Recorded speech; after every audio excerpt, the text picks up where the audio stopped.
Querido Deus e eterno Pai, meu Deus, em nome do Teu Filho amado, Jesus Cristo, nosso Salvador, e pela intercessão do Espírito Santo, nós pedimos a bênção do Senhor sobre nós aqui nesse lugar, Pai.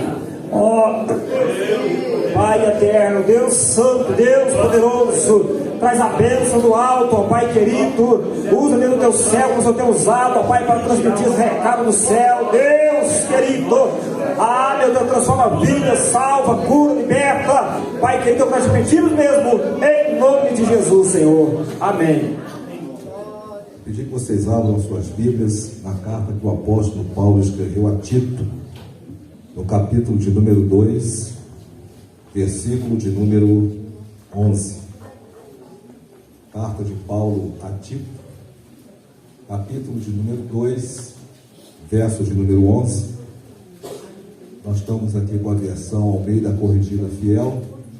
Eu estou lendo aqui na NAA, é Nova Almeida Atualizada, mas é pouca diferença e o sentido não vai alterar muito.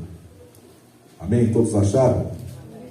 Aqueles que não trouxeram Bíblia, estão com dificuldade, está sendo projetado aqui. Então, todos nós vamos ler juntos esse texto. Porque a graça de Deus se manifestou, trazendo salvação a todos. Na versão Almeida Corrigida Fiel diz: porque a graça salvadora de Deus se há manifestado a todos os homens. Amém? Podem tomar assento, irmãos.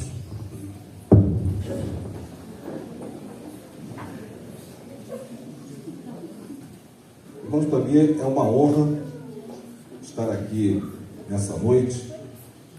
Eu não tinha a intenção de ministrar a palavra essa noite. Eu vim só visitar aqui meu filho, rever meu neto, minha nora. E aí o pastor achou por bem que eu ministrasse essa noite. Eu me sinto muito honrado, porque é a abertura desse seminário da família. E o texto que eu acabei de ler, muito embora no primeiro momento não tenha uma relação direta com família, mas eu vou usar esse texto e a expressão que Paulo usa quando ele escreve a Tito: porque a graça de Deus se há manifestado, trazendo salvação a todos os homens. Eu gostaria, irmãos, de iniciar essa ministração fazendo uma pergunta aqui aos irmãos. Quem aqui, só levanta a mão só, é pai de menino? Menino. Pastor, irmão ali, mais algum outro irmão aqui. Vocês que são pais de menino, vocês gostariam de ter como genro uma pessoa que tivesse uma família complicada? O pai alcoólatra, a mãe alcoólatra, os avós viciados em jogo, os bisavós cumpriram pena na penitenciária. Vocês se sentiriam à vontade, ou se sentiriam bem que a sua filha se casasse com essa pessoa e você tivesse essa pessoa como genro? Eu acho que não. Eu não queria. Pois é sobre exatamente isso que eu quero falar essa noite, irmãos. Nós muitas vezes colocamos a graça de Deus no Novo Testamento como se ela fosse algo exclusivo e manifesto só no Novo Testamento. A graça aparece no Novo Testamento. Diversos textos falam sobre a graça, né? Nós temos Efésios 2:8, porque pela graça sois salvos, por meio da fé, isso não vem de vós, é dom de Deus. E nós colocamos no Antigo Testamento a lei. Então nós dividimos o Antigo Testamento. No Antigo Testamento é lei, o Novo Testamento é graça. Mas eu gostaria de, nesta noite, apoiado no texto que Paulo escreveu a Tito, que a graça de Deus se manifestou a todos os homens, de ir lá no Antigo Testamento. Nós estamos no seminário de família. Eu quero aqui agradecer ao pastor, porque está iniciando hoje. Eu tenho a honra de fazer essa abertura, não tinha nenhuma. Som mudou. Eu não tinha nenhuma pretensão, irmãos, de estar aqui, sinceramente, mas como me foi dado e feito o convite, eu estou aqui para ministrar essa palavra debaixo da bênção e da graça de Deus. Glória a Deus. Se eu tivesse que dar um título ao sermão dessa noite, eu o intitularia da seguinte forma: a graça de Deus na genealogia de Jesus. E já que estamos falando no seminário de família, eu quero voltar lá no Antigo Testamento e mostrar a graça de Deus na vida de algumas famílias. E mostrar como esta graça, ela está presente no Antigo Testamento e como essa graça mudou a vida de pessoas lá no Antigo Testamento. Eu gostaria de fazer isso apoiado em Mateus capítulo 1, se fosse possível projetar Mateus capítulo 1, deixar esse texto aberto, que fala da genealogia de Jesus. E o texto fala assim: livro da genealogia de Jesus Cristo, filho de Davi, filho de Abraão. Abraão gerou Isaac, Isaac gerou Jacó, Jacó gerou Judá e os seus irmãos. Judá gerou Pérez e Zera, cuja mãe foi Tamar. Pérez gerou Esrom, Esrom gerou Arão, Arão gerou Aminadab. Aminadab gerou Naasson, Naasson gerou Salmão, Salmão gerou Boaz, cuja mãe foi Raabe.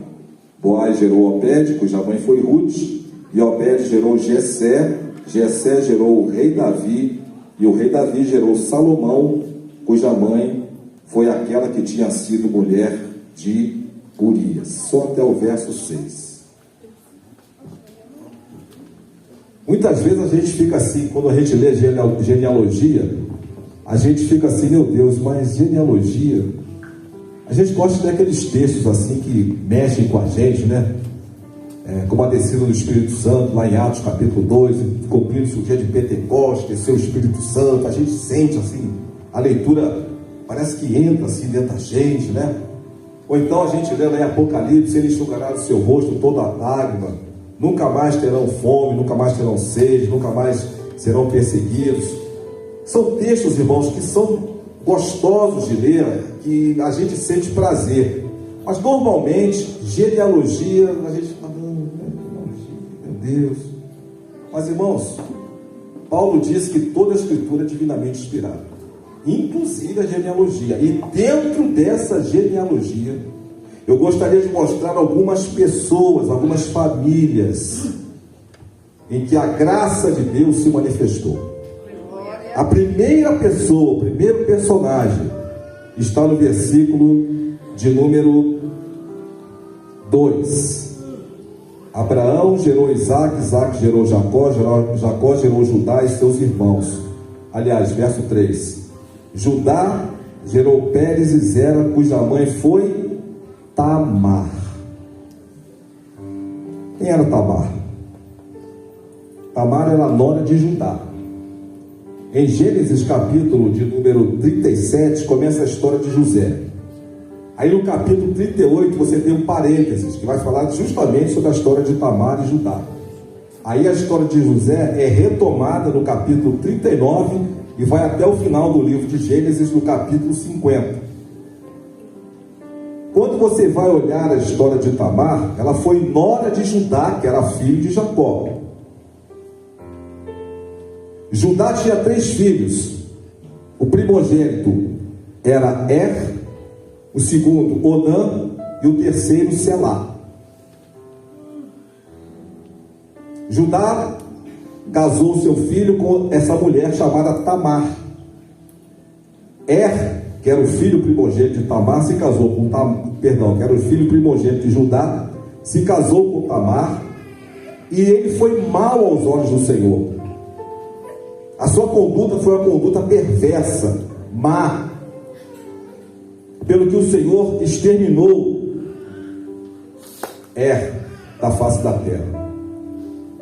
Havia uma cultura naquela época de que o cunhado, ou seja, o irmão da esposa, deveria suscitar descendência, para que a família não ficasse sem um nome, sem uma descendência. E o que foi que Judá fez? Deu o seu segundo filho, Onã. Onã foi mais perverso do que o seu irmão mais velho. O texto diz, eu vou aqui tentar ser o mais polido possível, porque é exatamente o que a Bíblia fala. Quando Onã ia ter relações com a sua agora esposa Tamar, ele jogava o sêmen fora, para não suscitar descendência, porque se ele engravidasse Tamar, aquele filho não seria filho dele, seria filho do seu irmão, ia contar como se fosse filho de Er, que era o primeiro marido de Tamar. Por conta disso, Deus também se aborreceu de Onã e exterminou. E aí Judá pensou que Judá fosse lhe dar o seu terceiro filho, que era Selá. E Judá não fez isso, com medo de que acontecesse com ele, que aconteceu com seus dois irmãos, Er e Onã. Então o que Tamar fez? Usando de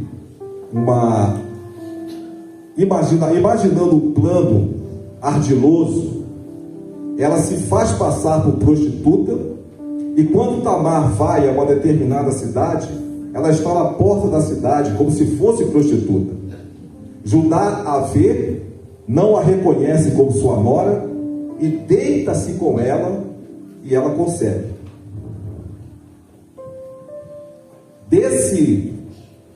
Dessa relação nasce um filho chamado Pérez. E se você pegar na genealogia de Jesus, está ali, ó. E Judá gerou de Tamar a Pérez. Irmãos, como é que pode, na genealogia do Filho de Deus, do Salvador do mundo, daquele que nasceu sem pecado e continua sem pecado, porque ele é o Filho de Deus, ele é o nosso Salvador, como é que pode, na sua árvore genealógica, na sua ascendência, ter uma pessoa que cometeu incesto, uma mulher que teve relações com o próprio sogro, que usou de um estratagema, de um plano ardiloso, enganou o seu sogro e se deitou com ele para que suscitasse descendência.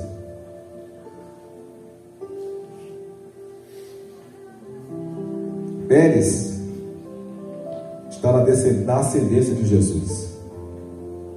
Sabe o que é isso, irmãos? Graça. Isso é graça.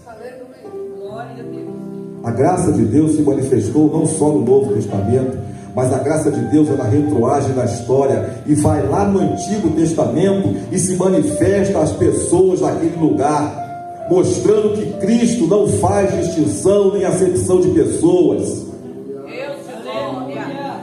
Segundo personagem está no versículo de número 4.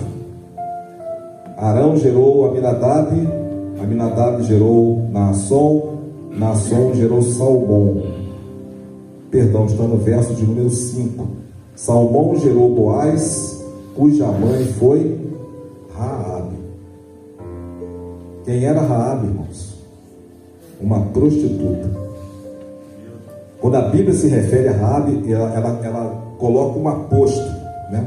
O pessoal que está estudando português aí, o aposto é aquilo que explica alguma coisa, né? Um termo explicativo ao nome dado antes. Então, por exemplo, você tem Alexandre o Grande, Ivan o Terrível, e aí você tem Raabe a meretriz, ou Raabe a prostituta. É assim que ela é conhecida. Essa mulher era cananeia. Mas qual é a história de Raabe, afinal de contas? Você vai descobrir a história de Raabe lendo o livro de Juízes, do capítulo 2, e a história delas termina após a conquista de Jericó, a derrubada dos muros, etc.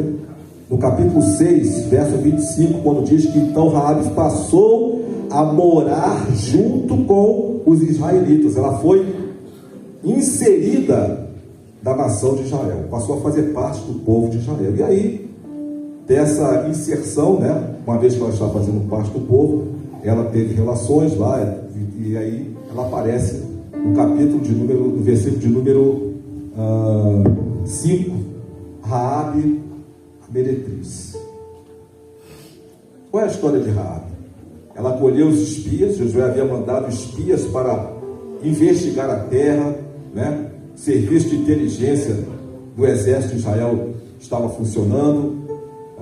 Aqueles espias foram e se hospedaram e se esconderam na casa de Raabe. O rei de Jericó soube que aqueles espias estavam em Jericó, mandou guardas, soldados procurá-los para matá-los. Raabe os escondeu no terraço. E quando eles chegaram lá, falou: olha, foram embora, saíram daqui tem pouco tempo, né? Se vocês correrem aí, vocês vão pegar ele aí no caminho. Acho que eles saíram um pouquinho antes dos portões fechar e tal, só que eles estavam escondidos. E aí ela fez um trato com eles: olha, eu livrei a vida de vocês, eu conheço o Deus de vocês, o Deus de Israel, e eu sei o quanto que o Deus de Israel fez por vocês. Quando vocês entrarem em Jericó e destruírem a cidade, lembre-se de mim e da minha família. Eles falaram assim: olha, se você estiver dentro da casa com seus familiares e com esse cordão escarlate com o qual nós vamos descer por ele, então a sua casa será salva. Raabe, a meretriz, a genealogia de Jesus, do Filho de Deus, daquele que não cometeu pecado, daquele puro, do santo de Israel. Lá estava aquela mulher. A genealogia está aí, irmãos. E Salmão gerou Raabe.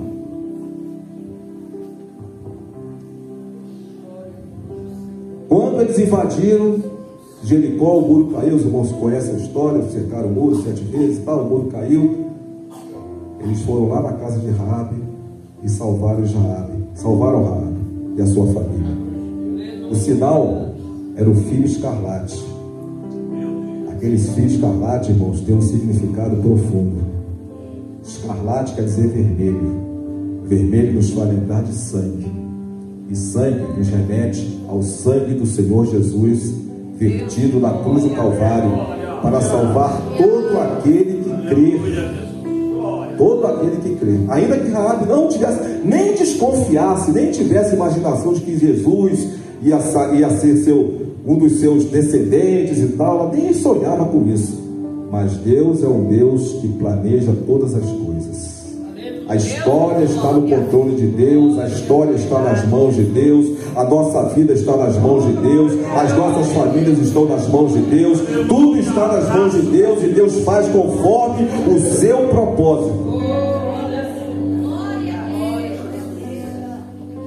Judá, aliás, Tamar, Raabe, ela foi a mãe de Salmão. Aí Salmão vai gerar aí os descendentes e tal, gerou Raabe, a Boaz, e Boaz gerou de Ruth a Obed, vai descendo. Isso são famílias, tá, irmãos? Tamar é uma família, junto com o seu sogro. Raabe é outra família. Agora vamos falar aqui de outra aqui, ó. Está aqui no verso de número 5 ainda. Salmão gerou Boaz, cuja mãe foi Raabe. Boaz gerou Obed, cuja mãe foi Ruth. Ruth, irmão Paulo. O que tem a ver Ruth? Tudo. Quem era Ruth? Moabita. Quando você lê o livro de Ruth fala assim: então Ruth, a Moabita. Então Ruth, a Moabita, tal, foi com a sua sogra. Então, Ruth, a Moabita, não sei o que. Sempre que se refere a Ruth, usa-se esse apóstolo, chamado, que a classifica como Moabita. Por que isso está na Bíblia, irmãos? Irmãos, nada do que está escrito na Bíblia é por acaso. Nada. Nada. Quem eram os Moabitas? Muito bem, exatamente.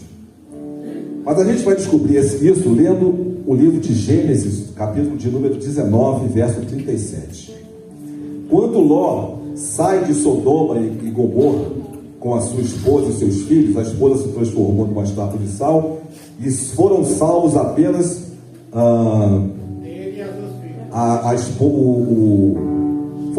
foi apenas salvo as filhas de Ló. Os genros também não foram, só se salvaram as filhas. Eles foram habitar numa montanha, e lá só tinha Ló e as suas duas filhas, que a Bíblia não relata o nome. Então elas pensaram assim: olha, nós não temos descendência, não ficou mulher para poder gerar descendência, como é que a gente faz?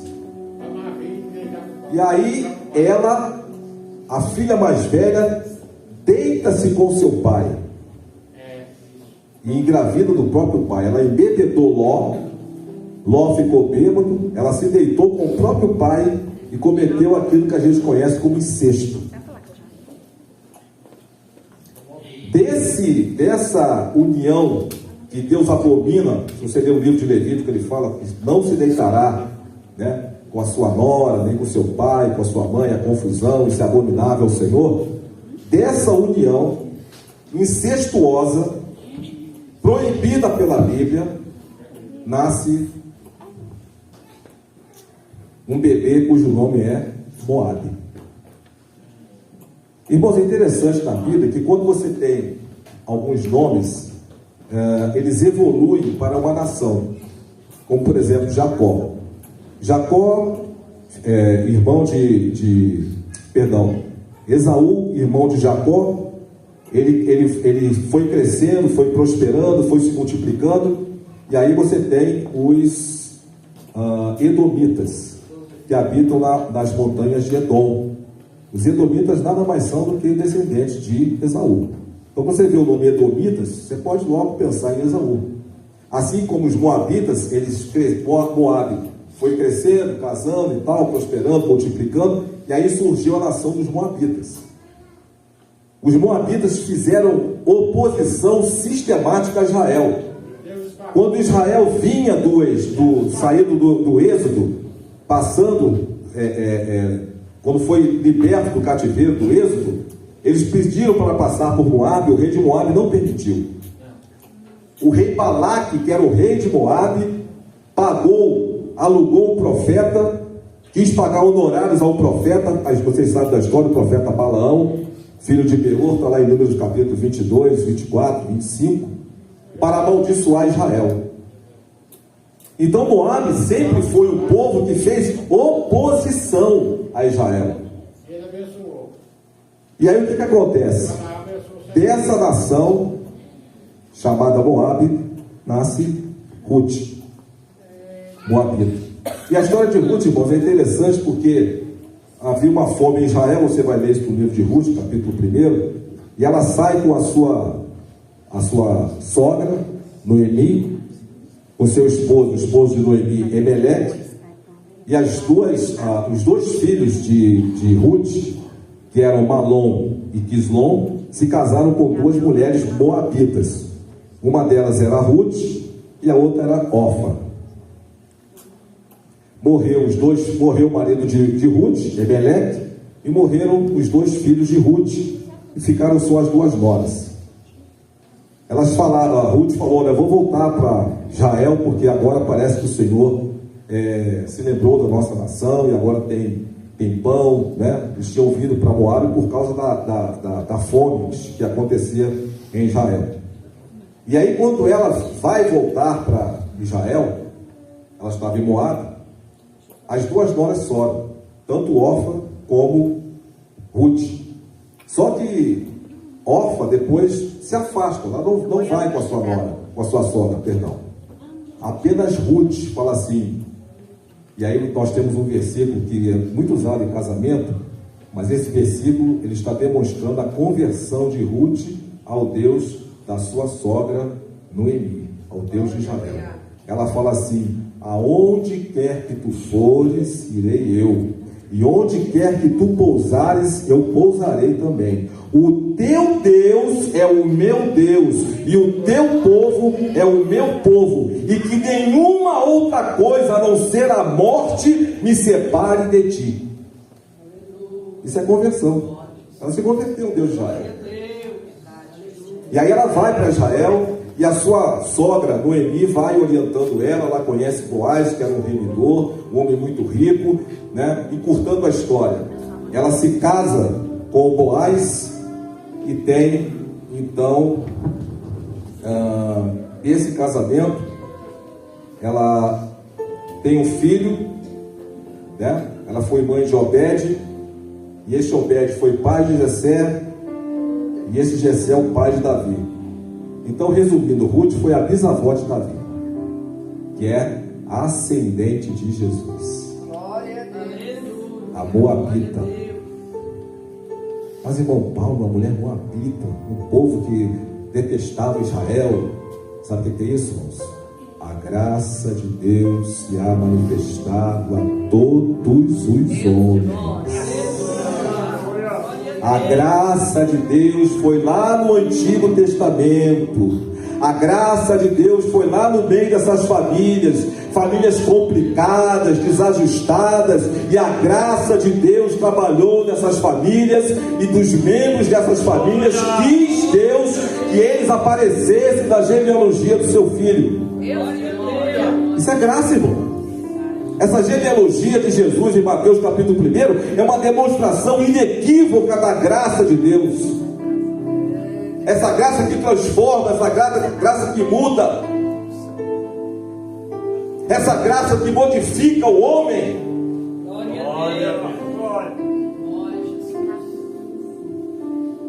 Para finalizar, nós temos o último personagem. Ele está no verso de número 6. Jessé gerou o rei Davi, e o rei Davi gerou Salomão. Bom, nada da Bíblia, que eu falei, nada da Bíblia está de graça. Olha o que a Bíblia diz, ó. Jessé gerou o rei Davi gerou Salomão, cuja mãe foi aquela que tinha sido mulher de Urias. Davi foi chamado homem segundo o coração de Deus. O que é o homem segundo o coração de Deus? O primeiro rei de Israel, os irmãos lembram quem foi? O primeiro rei de Saul. Saul foi escolhido segundo o coração dos homens. Ou seja, a expressão segundo o coração de Deus quer dizer o seguinte: Davi foi escolhido segundo os critérios de Deus, segundo a metodologia de Deus. Saul foi escolhido segundo a metodologia, segundo o critério humano, porque o povo falou com Samuel: a gente quer um rei, porque as outras nações têm um rei, nós também queremos ter um rei. E aí, eles de tanto pedirem, Deus permitiu. Não foi escolha de Deus, Saul não foi escolha de Deus. Saul foi uma permissão ao pedido de um povo que recusou ser governado pelo rei de Israel. Naquele tempo ainda estava em vigor o período dos juízes. Samuel foi o último juiz, o primeiro profeta, o primeiro sacerdote. Então Samuel está na transição do período dos juízes para o período da monarquia, porque o povo queria um rei. E Deus falou: não, deixa ele, quer rei? Não, deixa ele escolher o rei. Aí veio Saul. Meus irmãos conhecem a história de Saul. Mas aí veio Davi. Quando Deus recusou Saul, definitivamente ele mandou Samuel ir na casa de Jessé e ungir um rei. E lá ele ungiu Davi, que nem estava lá, já estava apacentando ovelha. E Samuel pensou que fosse os filhos de Jessé, tudo saradão, alto, bonitão, né, e tal. Falou: pode passar, não é esse, não é, não, também não é. Aí Samuel: acabou os filhos, não, tem lá um ruivo lá que está lá, pois é, então traz ele, a gente não vai comer enquanto ele não vier. E aí veio Davi, e Deus falou: esse aí, pode ungir. Só que esse rei Davi, irmãos, que está na genealogia de Jesus, inclusive o cego de Jericó foi revelado por Deus, porque ele falou assim: Jesus, filho de Davi, tem misericórdia de mim.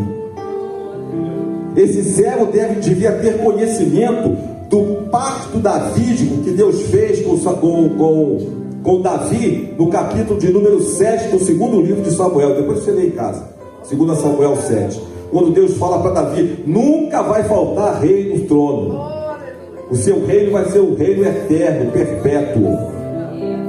E aquilo era uma profecia que tinha um cumprimento progressivo, um cumprimento histórico. O cumprimento histórico foi Salomão, que foi filho de Davi, que construiu o templo, mas o cumprimento profético espiritual veio em Jesus Cristo, o rei que é aquele que vai ser eterno, que no seu reinado não tem fim.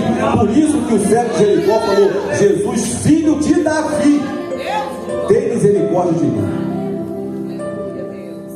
Só que esse rei Davi, escolhido segundo o coração de Deus, cometeu um pecado gravíssimo, que era punido com morte, que era o que foi o adultério.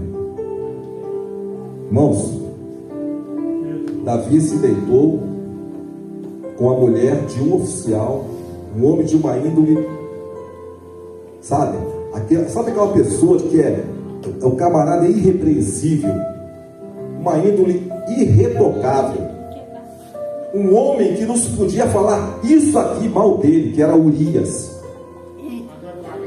Davi, no tempo que os reis deveriam ir para a guerra, ele ficou em Jerusalém, e Urias estava lá lutando pelo país, junto com Joabe e os demais soldados do exército de Davi. Davi então olha para Batseba, que se banhava no terraço, cobiça Batseba, chama Batseba para os seus aposentos, manteve relações com Batseba, e dessa relação ela engravida. Primeiro pecado, adultério. Davi então ela manda avisar: Davi, estou grávida. Aí Davi, rapaz, deu ruim.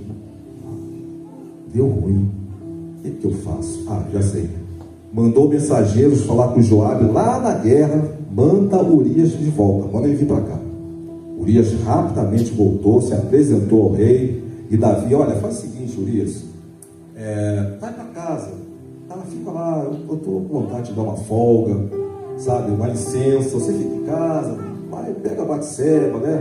Vai com ela, vai comer uma pizza, vai, né, a Capitólio, enfim, vai para Caldas Novas, vai passear, fica de boa, fica tranquilo, sabe? Você está na guerra, você está muito cansado, estressado. Não, senhor, como é que eu posso estar com a minha esposa? Como é que eu posso ter momento de lazer quando o exército do rei está lá lutando e eu estou aqui? De forma nenhuma. Ele dormiu na porta do rei, não foi para casa. O homem era de uma índole, irmão, irrepreensível. Aí Davi embebedou o camarada e tal, e vai nada não, ele dormiu, não foi para casa. Bêbado, não foi para casa. Aí Davi vai para o plano B. Escreve uma carta: Joabe, coloque Urias na frente da batalha e retire da sua retaguarda a proteção, deixe ele sozinho, que é para ele ser um alvo fácil para o inimigo, para ele morrer. Ok? Assinado rei Davi. Selou, pegou a carta. Sabe quem foi que mandou a carta, irmãos? O próprio camarada que ia morrer. Ele mandou a carta da mão de Urias, e Urias era tão fiel que ele pegou a carta, levou a carta e entregou na mão de Joabe. Joabe abriu a carta, leu a carta, colocou ele no lugar que Davi falou, ele morreu. Segundo pecado, homicídio doloso. Eu não sei se aqui tem advogados, ou o pessoal que está estudando direito. Existe o dolo e a culpa. O homicídio doloso é quando você premedita ou assume o risco de que algo vai acontecer para prejudicar terceiros. Mais ou menos isso. Eu não sou nada do direito, mas se eu estiver falando bobagem, quando acabar aqui, você pode me chamar no cantinho ali e acertar as contas comigo. Aí eu não errar. Homicídio doloso, ele planejou tudo, irmãos. Um plano maquiavélico, macabro. Mandou a sentença de morte na mão do próprio camarada que ia morrer, da próxima vítima. E aí ficou de boa. Agora não deu certo. mulher está grávida, o já nasceu, o outro já morreu, ficou viúva, vou pegar ela, já vou casar, vai ficar tudo bem. Vai ficar tudo bem com a conversa. Deus, o pessoal usa muito um ditado que o tempo apaga todas as coisas, né? Conserta todas as coisas. Isso é a maior mentira que existe. Isso é a maior mentira. No seu tempo, Deus vai chamar para ajuste de contas. No tempo de Deus, Ele vai chamar para ajuste de contas. E quando Deus chamar para o ajuste de contas, tem que comparecer. E chegou o tempo do ajuste de contas. O profeta Natan se apresenta diante de Davi. Fala assim: Davi, seu negócio, camarada tinha uma ovelhinha, rapaz. A ovelhinha era como se fosse filho do camarada, sabe? Ovelhinha, gostava da ovelhinha, dormia com ele, comia no colo dele, dormia, afagava a ovelhinha, que era uma coisinha linda, rapaz. Você tinha que ver, né? E chegou um viajante, ele precisava preparar uma comida, e esse camarada, esse rei, tinha muitas, mas muitas ovelhas. E ele foi lá na casa desse cidadão, pobrezinho, pegou a ovelha dele de estimação e matou a ovelha para dar para o viajante. E é que você acha, Davi? Mas Davi deve ter batido a sua. Esse homem é digno de morte. Pois é, esse homem é você. Esse homem é você, Davi. Você pensou que estava passando tudo em branco, Davi? Não. De Deus ninguém zomba. Ninguém. Davi, você pensou que estava tudo bem, Davi? Estava tudo 0-0, estava tudo acertado, estava tudo bom, tudo bem, né? Agora você está com Batseba, né? O seu filho Deus levou e tal, mas você não, Senhor. A espada, Davi, nunca mais vai se apartar da sua casa. Aquilo que você fez em secreto, Davi, o seu filho vai fazer a plena luz do sol. E foi mesmo. Se você continuar lendo o livro de 2 Samuel, você vai ver que Absalão deitou com todas as concubinas do seu pai. Mas deitou mesmo. Foi um negócio assim, sabe? A luz do meio-dia, assim, só a pila estava lá. Mas sabe qual é o interessante dessa história? Davi cometeu adultério carnal, mas jamais Davi cometeu adultério espiritual. Davi jamais, você vai ler a história de Davi, Davi jamais se curvou diante de um Deus estranho, jamais se curvou diante de Baal, dos Baalins, de Quisleu, dos deuses dos Amonitas, dos deuses dos Assírios, dos deuses dos Babilônicos, jamais. E esse homem com essa ficha corrida de adultério e de homicídio doloso faz parte da genealogia de Jesus. Aleluia. Irmãos, a ascendência de Jesus, a árvore genealógica de Jesus é uma coisa assim, é uma loucura. Gente complicada, irmãos. Eu acho que se apresentasse a genealogia de Jesus para nós, olha, tem um Salvador do mundo aí, mas ele descende de Tamar. Tamar fez isso. Então, olha, ele também é descendência de quem? De Raabe, a meretriz. Não quero esse Salvador, não. Só por essa gentalha, eu não quero. Mas Paulo diz que Deus usa as coisas loucas deste mundo para confundir as sábias. Nessas famílias complicadas, foi que Deus quis por bem que o seu filho amado fosse o descendente, aquele que iria cumprir o plano da salvação. Jesus não veio, a árvore genealógica de Jesus não é de gente boazinha, gente boa, não, é gente complicada, são famílias complicadas. E sabe o que essa mensagem quer dizer para nós hoje? Se aqui nesta casa existe alguém cuja família está passando por um processo difícil, alguém, como já foi dito aqui, que vai dar certo, foi cantado aqui, vai dar certo, e vai dar certo mesmo. Quando Jesus entra no negócio, dá certo.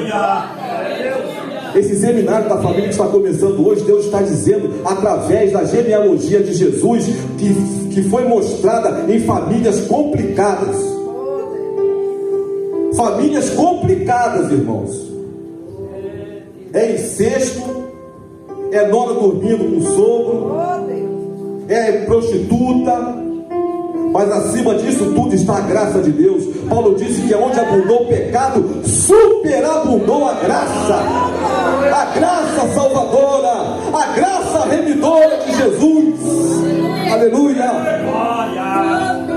Eu quero terminar essa mensagem falando aqui a família. Se você tem a sua família, irmãos, que está tudo bem com ela, seus filhos estão a caminho do Senhor, seu marido, sua esposa, glorifique a Deus, mas glorifique a Deus de verdade. Mas eu quero falar aqui, de repente, aqui tem pais, tem mães cujos filhos não estão aqui, eles estão talvez nas drogas. Famílias que muitas vezes o marido vem sozinho para a igreja porque ele foi abandonado pela esposa, ou a esposa não quer mais vir, ou vice-versa. Famílias passando por situações difíceis. Famílias que estão, como se costuma dizer lá em Goiás, né? Eu não sei se esse ditado também aqui em Minas ele é válido ou ele é pronunciado. Gente que está comendo 1 quilo de sal caladinho dentro de casa. Eu quero falar para você nessa noite que a graça de Deus, ela alcança famílias, igual essas famílias complicadas aqui. Hoje é seminário da família, não é? Eu quero, se a sua família, irmão, está tudo bem, seu marido, você, seus filhos estão no caminho do Senhor, Deus está prosperando, glorifique a Deus, mas glorifique de verdade.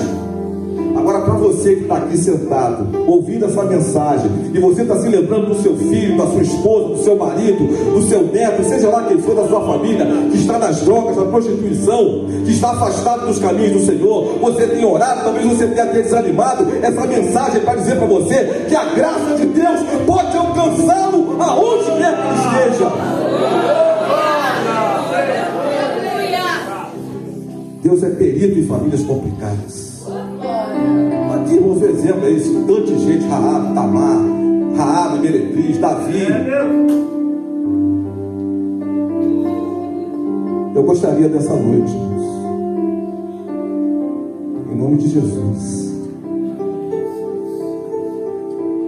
de pedir a você que tem alguém, um membro da sua família, que está passando por uma situação difícil. Talvez você esteja agora se lembrando de alguém, um sobrinho, um neto, um filho, alguém que está passando alguma dificuldade. Tem dia que você acorda de madrugada para orar, você não tem nem forças para orar. Essa mensagem é para isso, é para falar ao seu coração que a graça de Deus pode alcançar o membro dessa família pelo qual você talvez esteja orando. Talvez você esteja se lembrando de alguém aqui. Talvez não seja a sua família, seja alguém mais afastado, um vizinho, não importa. Eu queria que você se colocasse de pé.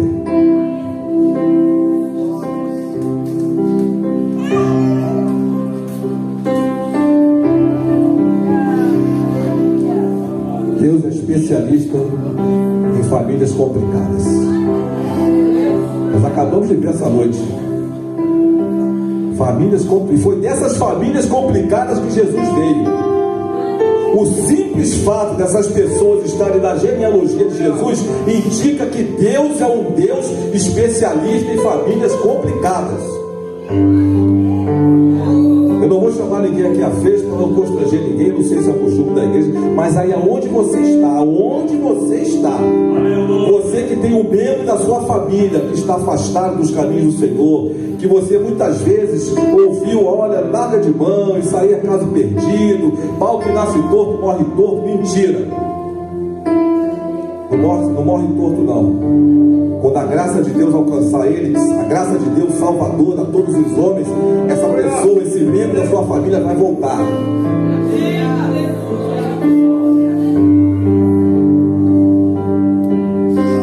Deus está falando com pessoas aqui essa noite. Deus quer restaurar famílias aqui. Deus quer restaurar famílias aqui nessa noite. Coloque a mão no seu coração. Eu quero orar por você. Senhor Deus, Pai de nosso Senhor e Salvador Jesus Cristo, a tua bendita e santa palavra foi ministrada nesta noite. Aqui nessa noite, Deus, a tua voz foi ouvida, porque toda vez que nós lemos essa palavra santa e poderosa, que o escritor Hebreus disse que ela é viva e eficaz e mais penetrante que espada alguma de 2 gumes, e penetra até a divisão da alma e do espírito, e consegue discernir os pensamentos e intenções do coração. Essa palavra foi pregada esta noite, e no poder desta palavra, Deus, eu peço que o Senhor vá ao encontro das famílias que estão precisando de restauração a um dos seus membros, ou até mais de um. Eu não conheço as famílias dessa igreja, eu não sei os problemas dessas famílias, mas o Senhor sabe, o Senhor conhece, o Senhor visita, e que nessa noite o Senhor vá ao encontro de cada família, de cada membro, daquela pessoa que está afastada, está nas drogas, na prostituição, aquela pessoa que está no caminho errado, seu pai, sua mãe, seus avós, seus tios estão chorando, clamando, orando, pedindo, dia após dia. Deus, em nome de Jesus, opera o milagre para a glória do teu nome. Glorifica teu santo nome, que o teu nome seja glorificado, Deus, que os testemunhos brotem em próximos cultos. Senhor Deus, ministra, Pai, ministra nessa noite a tua palavra aos corações. Faz a tua obra, Deus, é o que eu te peço em nome de Jesus. Eu queria fazer um segundo convite. Por favor, tenha um pouquinho só de paciência, irmãos, eu já estou terminando. Na igreja onde eu congrego, o pastor tem um slogan que eu achei muito interessante. Ele disse que a igreja não é um lugar para se frequentar, mas uma família para se pertencer. E hoje está reunida aqui a família Assembleia de Deus de Pratinha.